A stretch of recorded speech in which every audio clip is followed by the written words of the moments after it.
Thomas and Percy enjoy working in the docks. They like the sea air and the sound of the gulls.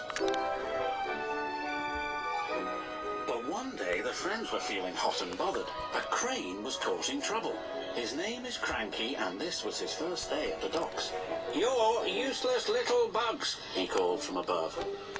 "If you put these trucks on the inside lines, then I wouldn't have so far to travel." "Rubbish," said Thomas. "We always arrange our trucks like this, and no crane has ever complained before." "Well, I'm complaining now." And Cranky banged his load down on the quayside.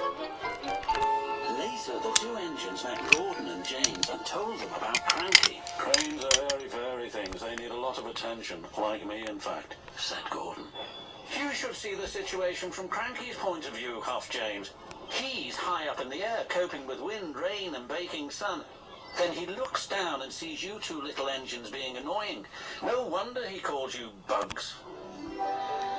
When Cranky heard that the big engines agreed with him, he grew bossier still. Come on, push those trucks closer to me." But Percy was too upset to concentrate and pushed the trucks too far. Poor Percy. Then, Cranky played a trick on Thomas. "Push your trucks onto the outside line. It's easier for me to load up." So Thomas did.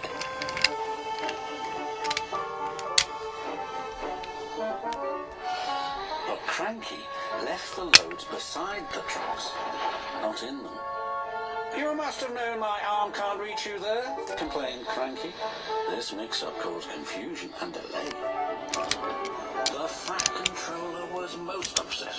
"Thomas and Percy, this new crane has an important job to do. I have heard that you have not been helping him today. You will go to your sheds and consider how you will improve yourselves tomorrow." Now, Thomas and Percy were upset too.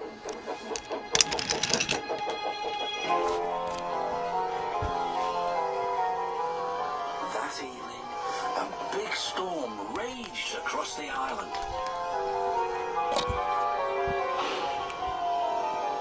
Cranky and the big engines were trapped at the docks.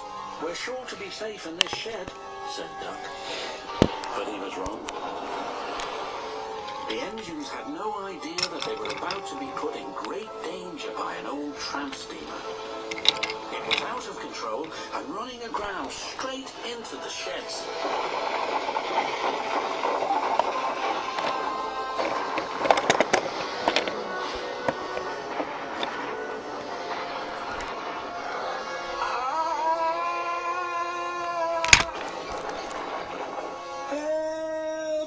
Called the engines from inside the shed.